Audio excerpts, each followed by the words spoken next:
13 जनवरी से शुरुआत हो चुकी है सनातन धर्म के सबसे बड़े पर्व महाकुंभ 2025 की। और ये इस समय सनातन धर्म की या हिंदू धर्म की आस्था का केंद्र बना हुआ है।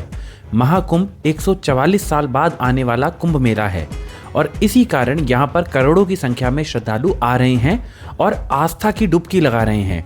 यहाँ पर मौजूद गंगा संगम तट पर लाखों करोड़ों लोग रोज आ रहे हैं और डुबकी लगाकर अपने आप को पाप मुक्त कर रहे हैं और अपनी आकांक्षाओं की पूर्ति कर रहे हैं। तो दोस्तों, हम भी प्रयागराज आ चुके हैं और अब हम यहाँ से शुरुआत करेंगे अपनी महाकुंभ सीरीज की और प्रत्येक दिन आपको महाकुंभ से जुड़ी इंपॉर्टेंट इन्फॉर्मेशन और जानकारियाँ या तथ्यों के बारे में बताएंगे।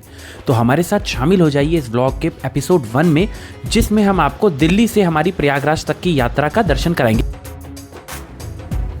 तो hello friends, welcome to travel with AV. और आज हम आपको लेकर चलेंगे जो इस समय सनातन धर्म का सबसे बड़ा महापर्व शुरू हो चुका है, महाकुंभ 2025 में।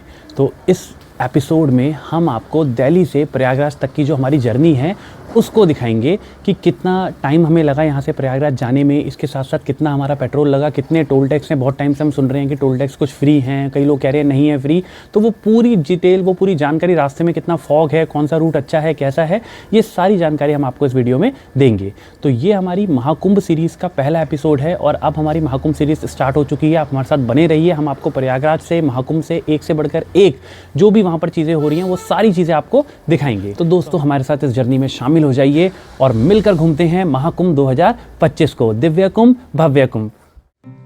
दिल्ली से प्रयागराज की दूरी लगभग 680 किलोमीटर है और यह दूरी हम बाय रोड कवर करेंगे, जिसमें हमें 10 से 11 घंटे लगेंगे।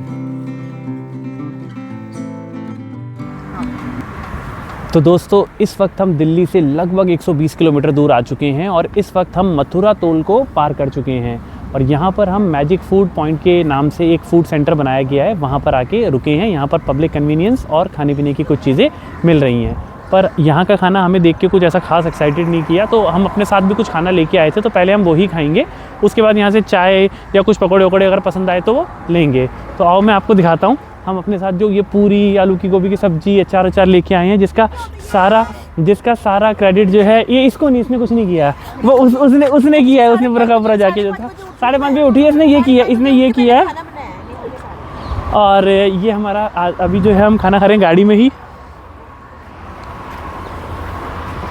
ये सब्जियां, ये अचार, ये सब हम बना के लाए हैं और ये आलू गोभी की सब्जी से हम शुरू करेंगे। ईशान, कैसा लगा खाना भाई? स्टार्टिंग तो करने को भाई सफ़र में ये पूरी आलू की सब्जी, आलू गोभी की सब्जी, ये सब्जियां बहुत टेस्टी लगती है भाई। तो अब मैं भाई डिस्टर्ब नहीं होऊंगा, मैं अपने आप खाना खाऊंगा और आपसे थोड़ी आगे मिलता हूँ। Bye bye.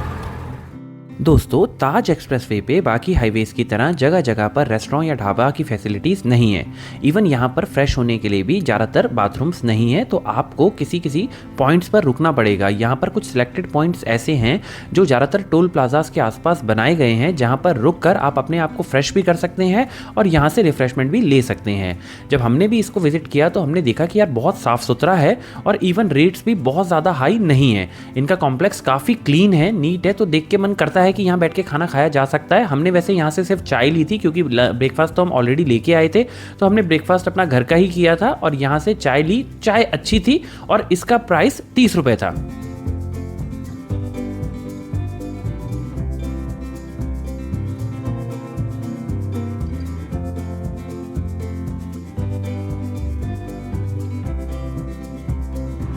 तो भाई हमने खाना खा लिया। अब हम यहाँ से सीधा आगरा जाएंगे और आगरा से लखनऊ एक्सप्रेसवे पकड़ेंगे। यहाँ तक तो भाई सब टोल देते हुए आ रहे हैं, कोई टोल फ्री नहीं है। और हाँ भाई, हम स्पेशल थैंक यू कहना चाहते हैं नेहा का। नेहा ने हमें बहुत स्वादिष्ट खाना खिलाया। नेहा जो है थैंक यू सो मच। उन्होंने हमें बहुत अच्छी आलू गोभी की सब्जी और वो खिलाई, इतना स्वादिष्ट था कि खाना कम पड़ गया। अब हम आगे भी कहीं और खाना खाएंगे।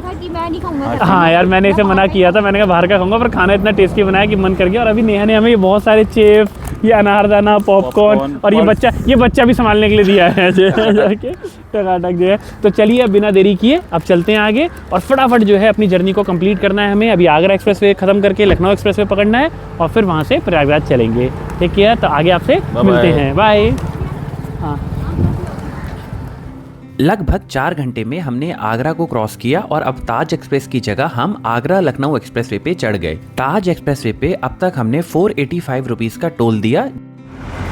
तो दोस्तों इस वक्त हम खाने के लिए इटावा में रुके हैं और इटावा में रसोई नाम के एक रेस्टोरेंट में हम लोग रुके हैं।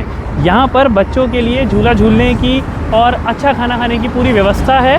तो अब हम यहाँ पर खाना खाएंगे दिन का। यहाँ से अभी भी कानपुर जो है वो लगभग 190 किलोमीटर दूर है। इसके साथ साथ अभी प्रयागराज यहाँ से 341 किलोमीटर्स है। तो अभी वहाँ तक पहुँचने में हमें लगभग 5.5 से 6 घंटे का समय लगेगा। तो हमने यहाँ पर खाना ऑर्डर कर दिया है। अब उम्मीद है यहाँ का खाना बहुत अच्छा हो, ठीक है। तो वो हमारी टेबल लगी हुई है, धूप में बैठ के आराम से खाना खाएंगे। ये बच्चे हमारे एंजॉय कर रहे हैं, यहाँ पर झूले वूले झूल रहे हैं। पार्क बड़ा अच्छा सा बना रखा है, छोटा सा पार्क बना रखा है घूमने फिरने के लिए, और झूले वूले लगा रखे हैं। तो चलिए अभी तो मैं बच्चों के साथ एंजॉय करूँगा, खेलूँगा। जब खाना आएगा तो वहाँ खाना भी खाएँगे जो है। तो आत्विका दोस्तों इटावा के खाने ने मुझे काफ़ी सरप्राइज़ किया क्योंकि ये बहुत चटपटा था।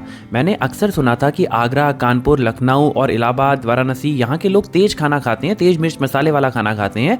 और अब मुझे ये यकीन हो गया क्योंकि मैं इन सारी जगहों पे घूम चुका हूँ और वाकई में यहाँ बहुत चटपटा खाना खाया जाता है। हमने यहाँ पर छोले की सब्जी, बैगन का भरता और दाल फ्राई मंगाई थी और तीनों का टेस्ट काफ़ी अच्छा था। इसके साथ साथ प्राइस भी काफ़ी रीजनेबल थे, तो हमें तो यहाँ खा के बहुत मज़ा आया। इसके अलावा यहाँ दही भी बहुत टेस्टी थी, शुद्ध प्योर दही थी और काफ़ी ज़बरदस्त मज़ा आया उसको खा के। इसके साथ साथ चाय भी अच्छी थी। तो आप भी अगर इस रूट से जाएं तो रसोई रेस्टोरेंट में ज़रूर रुकें।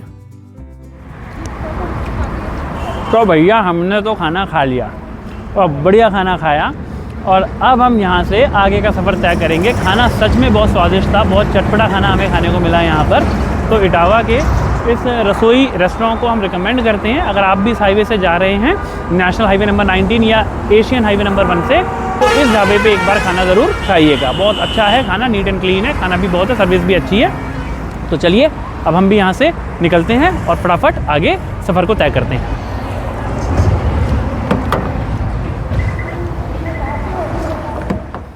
तो दोस्तों इस वक्त हम लखनऊ एक्सप्रेसवे से नीचे उतर गए हैं। अब यहाँ से हम नेशनल हाईवे नंबर 19, जिसे एशियन हाईवे नंबर 1 भी कहते हैं, उसके ज़रिए उस पर कंटिन्यू करते हुए अब हम यहाँ से प्रयागराज तक जाएंगे। तो जैसे कि एक्सप्रेसवे में हम आराम से 100 की स्पीड से गाड़ी चला रहे थे, अब जब इस रोड पे आ गए हैं, वैसे तो स्पीड लिमिट यहाँ पर भी 100 की दे रखी है, पर यहाँ पर देखते हुए साफ पता चल रहा है कि स्पीड लिमिट 100 तो नहीं हो पाएगी यहाँ पर। यहाँ मुश्किल से 80, 90 या 60, 80 ऐसे बीच में ही गाड़ी चलेगी। तो अब हम यहाँ से सीधा इसी हाईवे को कंटिन्यू करेंगे और यहाँ से डायरेक्ट प्रयागराज तक, यानी कि बिल्कुल प्रयागराज तक यही हाईवे हमें फॉलो करना है और इसी के ज़रिए हम प्रयागराज जाएंगे। अब अगर टोल टैक्स की बात करूँ तो जैसा कि बोला गया था कि भाई प्रयागराज के रूट में कई सारे टोल टैक्स पे जो है छूट दी गई है सरकार द्वारा, तो वो सारे टोल टैक्स जो प्रयागराज के बिल्कुल आसपास हैं उन्हीं पर छूट दी गई है। और जो टोल टैक्स ये जैसे कि ये वाला अपना लखनऊ एक्सप्रेसवे था और ताज एक्सप्रेसवे है, इन पे कोई छूट नहीं है। हमने अभी तक 485 रुपीज़ दिल्ली टू आगरा तक के जो आगरा एक्सप्रेसवे है उसके लिए थे, ताज एक्सप्रेसवे के, और उसके आगे जो है 40 रुपये इनर सर्कल जो एक टोल है आगरा में एंटर करने का उसके दिए, और अभी 140 रुपीज़ हमने यहाँ से लखनऊ एक्सप्रेसवे पर इटावा तक के दिए हैं। तो अब यहाँ से और कितने टोल टैक्स पड़ते हैं और कितनी जल्दी हम वहाँ पर पहुँचते हैं प्रयागराज तक, वो आपको बताते रहेंगे। एक चीज़ और, आज 17 तारीख है, 17 जनवरी, और अगर मौसम की बात की जाए तो मौसम काफ़ी खुला हुआ है। थोड़ा सा ही फॉग मिला हमें, पर ऐसा नहीं कि विजिबिलिटी बहुत ख़राब रही हो, थोड़ा सा ही फॉग हमें मिला है। वो फॉग हमें यहाँ मिला थोड़ा सा अलीगढ़ के आसपास, पर बाकी रोड बहुत स्मूथ है और बहुत अच्छे से जो है हम ड्राइव करते हुए आए हैं। लखनऊ हाईवे पे बहुत अच्छा जो है बिल्कुल एकदम धूप निकली हुई है, अभी इटावा पे भी काफ़ी अच्छी धूप निकली हुई है। तो अब हम बस फटाफट प्रयागराज पहुंचते हैं। अब मैं ड्राइव भी जो है स्टार्ट करता हूं तेज़ से थोड़ा, अभी तक मैं नॉर्मल चला रहा था इस चक्कर में कि थोड़ा सा बोलना है आप लोगों से। तो अब ड्राइव करते हुए फटाफट प्रयागराज पहुँचते हैं और बीच में कहीं खाएंगे पियेंगे तो आपको उसके बारे में भी बताएंगे। चलिए मिलते हैं आगे। तो दोस्तों इस वक्त हम रुके हैं औरैया में और यहाँ पर हमने देखा कि गन्ने की काफ़ी अच्छी खेती है और उसी वहीं पर जो क्रशर्स लगे हैं उन्हीं का गुड़ भी यहाँ पर मिल रहा है। तो देखिए यहाँ पर ये गुड़ के अलग अलग जो है बॉल्स इस तरह की जो है मिल रही है। ये हमें 55 रुपये केजी के हिसाब से मिली है और अब हम यहाँ से गुड़ खरीद के फिर आगे चलेंगे। गुड़ मैंने टेस्ट करके देखा था, गुड़ काफ़ी अच्छा हो रहा है और गुड़ में बहुत सारे हैं लाइन से, ऐसे ही बहुत सारी जो है ऐसे रेडियाँ लगी हुई हैं और ये रेडियो पे इस तरीके से गुड़ है। ये डेली भी है, छोटी जो है, अलग अलग तरीके का गुड़ है, अलग अलग प्राइस होता है इनका। हमने ये वाला टाइप का लिया है, टेस्ट में बहुत अच्छा है ये वाला। तो चलिए अब यहाँ से गुड़ पैक कराते हैं और फटाफट आगे की ओर चलते हैं। तो दोस्तों इस वक्त शाम के 5 बज चुके हैं और हमने जस्ट अभी कानपुर क्रॉस किया है और अब हम चाय पीने के लिए रुके हैं JK ढाबा, जो कानपुर सिटी ख़त्म होने के बाद जो हाईवे है उसी पर एक ढाबा है। अब यहाँ पर हम चाय पकौड़े खाएंगे, हमने ऑर्डर दे दिया है। और यहाँ से अभी भी प्रयागराज 178 किलोमीटर्स हैं, यानी अभी हमें 3-3.25 घंटे और लगने हैं प्रयागराज तक पहुँचने में। तो मे बी अगर सब कुछ ठीक रहा तो 9 बजे तक हम प्रयागराज होंगे और कोशिश करेंगे फटाफट रूम लेके हाथ मुँह धो के फ्रेश होके। मैं तो रात को ही कोशिश करूँगा कि प्रयागराज जाके आपको रात के समय का प्रयागराज का नज़ारा जो है, क्योंकि एक्साइटमेंट बहुत ज़्यादा है, मन है पूरा का पूरा कि रात से ही हम प्रयागराज जाएं और वो पूरा का पूरा टेंट सिटी और पूरा का पूरा संगम जो घाट है सब कुछ देखें। तो चलिए चाय पकौड़े को एंजॉय करते हैं और उसके बाद आपसे आगे मिलते हैं। कानपुर में हमने मिक्स पकोड़े ऑर्डर किए और यहाँ पर पकोड़े भाई बड़े अलग तरीके के आए। ये पकोड़े का मुझे पकोड़े की टिक्कियाँ ज़्यादा लग रही थी, जिसमें पनीर, प्याज, गोभी और आलू को मैश करके ऐसे टिक्की की फॉर्म में बनाया गया। स्वाद काफ़ी अच्छा था, देख के तो मुझे लगा शायद मैं नहीं खा पाऊँगा इसे ज़्यादा, पर जब आया तो मुझे बहुत टेस्टी लगा और हमने इसे काफ़ी खाया। तो चलिए अब कानपुर से आगे की तरफ चला जाए और प्रयागराज जल्द से जल्द पहुँचा जाए। तो रात्रि 7:30 बजे के लगभग हम प्रयागराज डिस्ट्रिक्ट में एंटर हो गए हैं और जैसे हमने एंटर किया हमें पुलिस की चाक चकाबंदी और साथ साथ लाइटनिंग देखने को मिली। तो अब इस जगह पे आने के बाद मैं आपको एक चीज़ तो क्लियर कर सकता हूँ कि यहाँ पर कोई टोल फ्री नहीं है, जैसा कि बोला जा रहा था ऐसा कोई भी टोल यहाँ फ्री नहीं है। तो दोस्तों फाइनली 10 घंटे की जर्नी के बाद हम दिल्ली से प्रयागराज पहुँच गए हैं और जैसा कि एक्साइटमेंट बहुत ज़्यादा है तो अब हम ज़्यादा देर रुकेंगे नहीं, हम सीधा जाएंगे मेला घूमने के लिए। जो महाकुंभ मेला है उसको देखेंगे, उसके अलग अलग सेक्टर्स को घूमेंगे और जितना ज़्यादा हो सकेगा उतनी जानकारियाँ आपको देंगे। तो चलिए अब थोड़ा सा हम भी आराम करते हैं, फ्रेश होते हैं, खाना खाते हैं और उसके बाद सीधा आपसे मुलाकात करेंगे महाकुंभ के संगम और त्रिवेणी घाट से।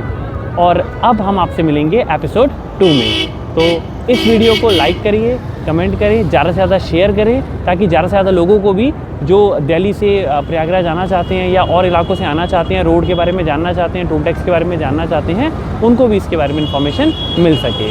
तो चलिए, thank you for watching this video and see you soon, bye.